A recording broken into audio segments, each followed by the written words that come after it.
ජීවිතයේ හැම අමාරු කමකදීම ඔබ ශක්තිමත්ව නැගී සිටියා. හැමෝටම උදව් කරගෙන hina වෙලා ඉන්දියත් ඇත්තටම රැට තනියම කොට්ටේට මුණ තියාගෙන අඬන වාර ඕනෑ තරම් තියෙනව නේද? ඔබේ හිත ඇතුලේ තියෙන ලොකුම බය, ඒ කියන්නේ මට කවමදාවත් හරියන්නේ නැති වෙයිද? මෙන්න මේ සැකය ගැන කවුරුම දන්නේ නැහැ. මීන ලග්නයේ උපන් ඔබ අනුන් වෙනුවෙන් ඕනෑම කැපකිරීමක් කරනවා. හැබැයි අන්තිමට ඔබට ඉතුරු වෙන්නේ කලකිරීමක් විතරයි. මේක ඇත්ත නම් අනිවාර්යයෙන්ම කමෙන්ට් එකක් දාන්න. ඔව් ඇත්ත මං කොච්චර දේවල් කරත් මිනිස්සුන්ට කිසිම ගුණයක් නැහැ කියලා. මීන ලග්නය කියලා කියන්නේ රාශි චක්‍රයේ අවසාන ලග්නය. ඒ කියන්නේ ඔබ මේ ආත්මයේදී ආත්මිකව ගොඩ නැගුණු දියුණු කෙනෙක්.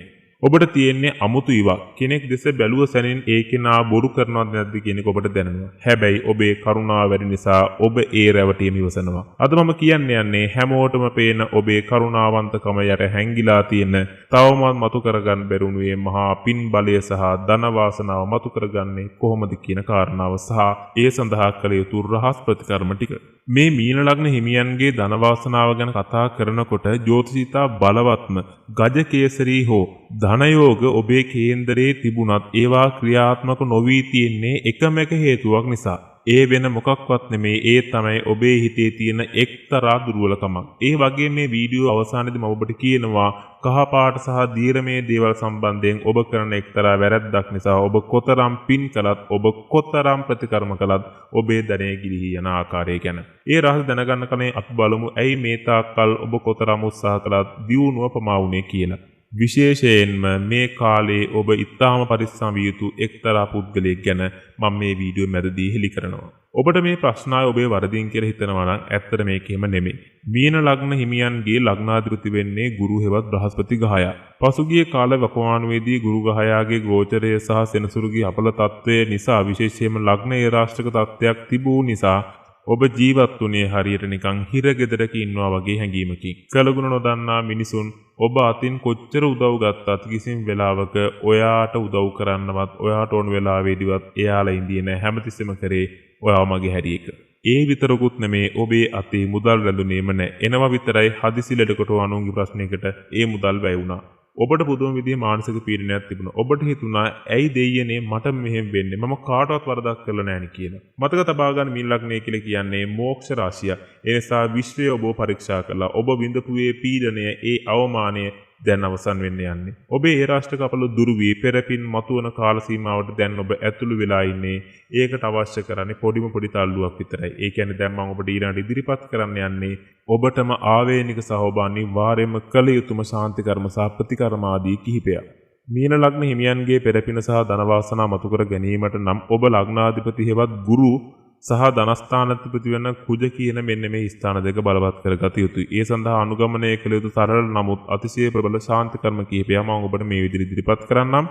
සෑම බ්‍රහස්පතින්දා දිනයකම උදෑසන රන්වන් පැහැති කහ පැහැති මල් වට්ටිය පූජා කර ඔබ ආගමික වතාවත් අනිවාර්යයෙන්ම කරන්න.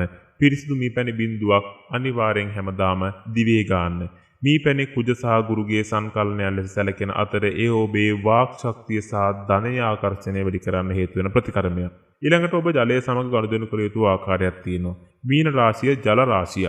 ඔබ දිනකට කිහිප වතාවක් පිරිසුදු ජලය පානය කරන්න ඕනි. නමුත් කිසි විටකත් ජලය අපතේ යවන්න එපා. ඔබේ නිවසේ වතුර පයිපේ කාන්දු වෙනවා නම් ඒවා හදම හදන්න. ජලයේ කාන්දු වීම මීන ලග්න හිමියන්ගේ ධනය ගලා යාමට හේතුවක්, ගලා යාමට ප්‍රධානම කරුණක්. ඒ වගේම ඔබ විශේෂයෙන්ම කරන්න ඕන දෙයක් තමයි සතුන්ට ආහාර ලබා දීම. වීදි බල්ලන්ට හෝ මාළුන්ට ආහාර ලබා දීම ඔබ කළ යුතුම දෙයක්. විශේෂයෙන් මාළුන්ට කෑම දීම මීන ලග්න හිමියන්ගේ සියලු අහිතකර ග්‍රහ බලපෑම් දුරු කරන්න තරම් ප්‍රබල ශාන්ති කර්මයක් ප්‍රතිකර්මයක් වෙනවා.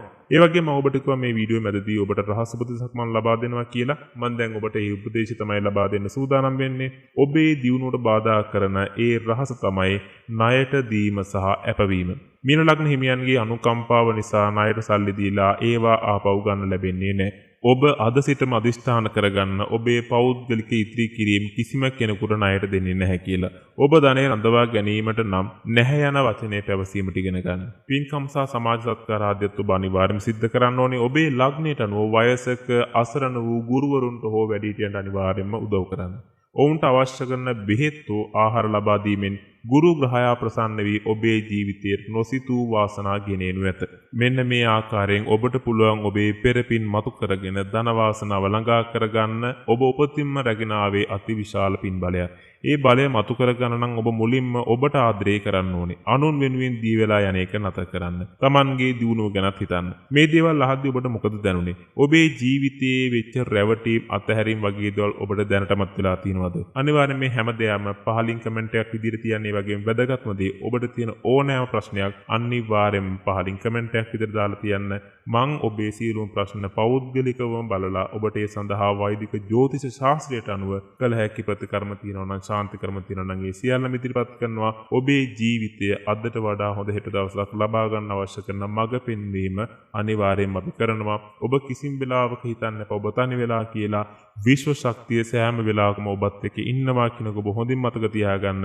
ඔබේ ජීවිතේ වාසනාවන්ත කරගන්න අවශ්‍ය කරන ශක්තිය විශ්වය විසින් ඔබට මේ වෙද්දි දෙන්න සූදානමින් ඉන්නේ. අනිවාර්යෙන් ඒ දේවල් ලබා ගන්න අර මං සඳහන් කරපු ශාන්ති කර්ම සහ ප්‍රතිකර්ම අනිවාර්යයෙන්ම කරන්න. කිසිම වෙලාවක ඔබ තනි වෙලා නැහැ. විශ්ව ශක්තිය ඔබත් එක්ක ඉන්නවායි වගේම ඔබට ඕනෑම ගැටලුවකදී අපිත් ඉන්නවා. ඒ නිසා ඕනෑම වෙලාවක හෙල කමෙන්ට් එකක් දාන්න. ඔබේ ජීවිතේ වෙනස් කරගන්න අවශ්‍ය කරන සියලු මඟ පෙන්වීම් අපි කරන්නම්. ඔබේ ජීවිතේ සියලු සිතුම් පැතුම් බලාපොරොත්තු සියල්ලම ඉෂ්ට සිද්ධ වෙන්න කියලා ප්‍රාර්ථනා කරන ගමන් පෙරපින් මතු කරගනිමින් ඔබේ ධන යෝගයේ ධන වාසනාව පහළ කරගන්න ඔබට හැකියාව ශක්තිය ලැබේවා.